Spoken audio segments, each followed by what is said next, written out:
Hi everyone, my name is Adi and welcome back to the channel. If you're one of the 300 people who subscribed after watching me win the Reddit VGC tour, welcome to the channel, and if you aren't subscribed, well, you know what to do. So this is a new series where I want to talk about some of the maybe more advanced but fundamental concepts in VGC that you should be thinking about when making decisions and building teams. The most common advice that people receive when they start playing is just practice, practice, practice, and that's really good at getting you to a certain level of play, and it's also probably the best way to prepare for an individual tournament, just knowing your team really well and knowing his matchup spread. But the experience that I had playing VGC, and I think the experience that a lot of people have, is that after a year or two of playing, your play starts to plateau and you don't feel like you're getting better anymore.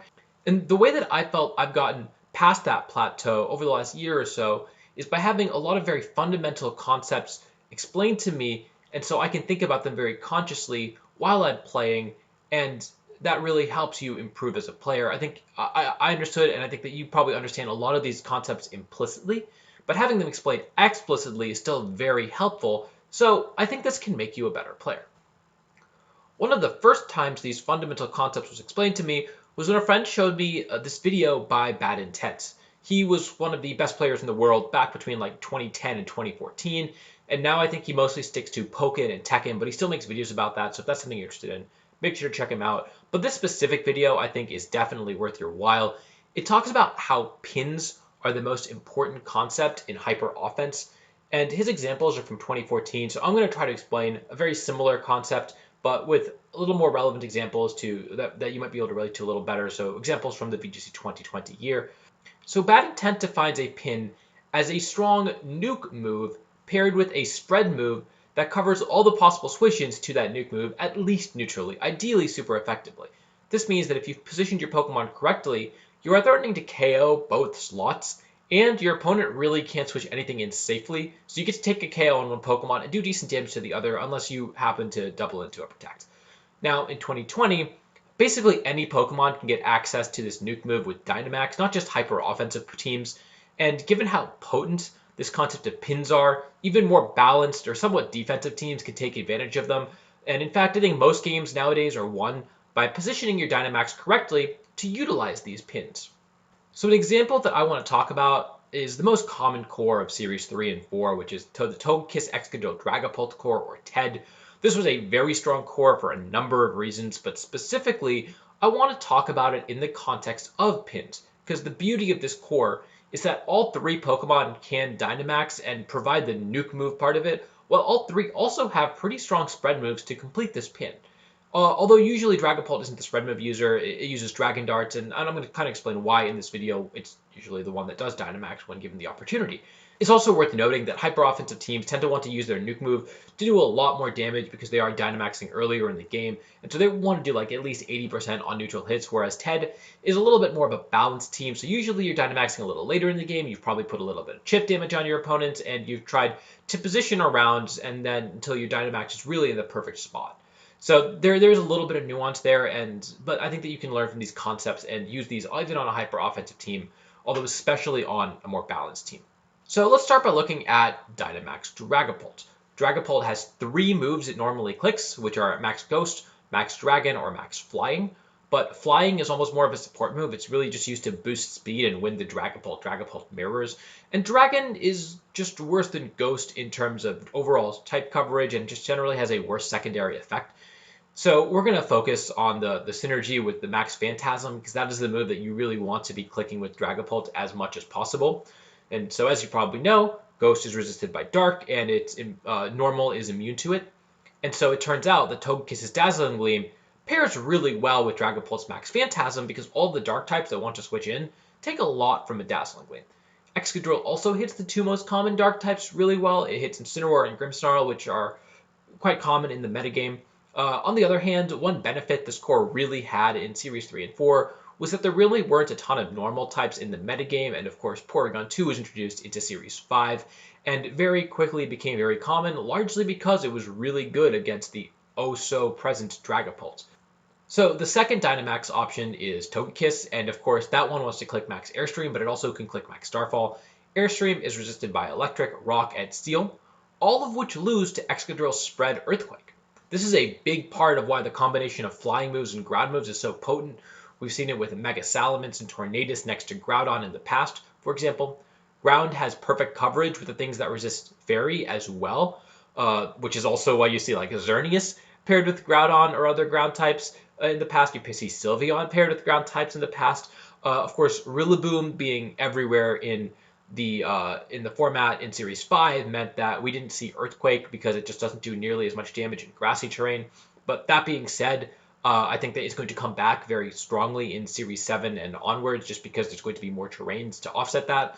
And maybe not with Excadrill specifically, but strong ground types in particular.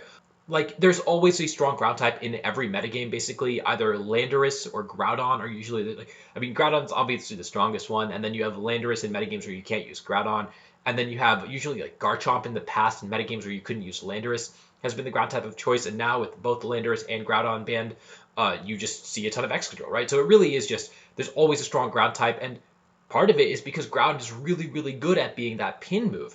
You see it with, in fact, the example that Bad Intent had in his video was pairing a Garchomp with a Charizard Y, and the nuke move that Charizard was clicking was Overheat in the sun because it had Drought, and that also has perfect coverage with a ground spread move, and so you really just see like Ground is such a good pin move on so many different types of teams, and so there's always going to be a good ground type in the format. On the other hand, you also see on this graphic that Dragon Darts doesn't really do that much to a lot of things that want to switch in. It kind of has mediocre spread coverage. It does hit a lot of things very neutrally, but a lot of the things that want to switch into your attacks are Steel type. Steel is just a great defensive typing, and Dragon Darts isn't hitting those. It's also hitting those for not very effective damage, and then also it doesn't hit much super effective damage, right? It only hits Dragon types, and so that's usually why when Dynamax you Dragapult given the opportunity. Not only is Max Phantasm such a good move while Dynamaxed, whereas Phantom Force is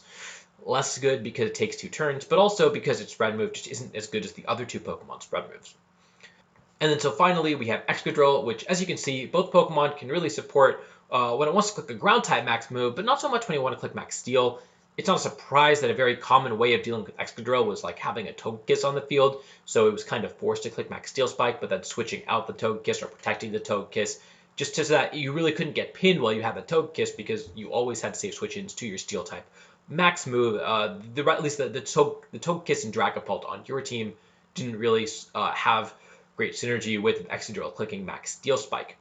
And so usually the way the TED teams work is that rather than having Excadrill be a very proactive Dynamax, it's either a very reactive Dynamax that you need to use defensively because you need to get those max ground or max steel spike boosts, or you're using it after you've gotten a Swords Dance or 2 up and Excadrill just plowing through the entire team anyway. But Excadrill itself doesn't actually provide that many strong nuke moves.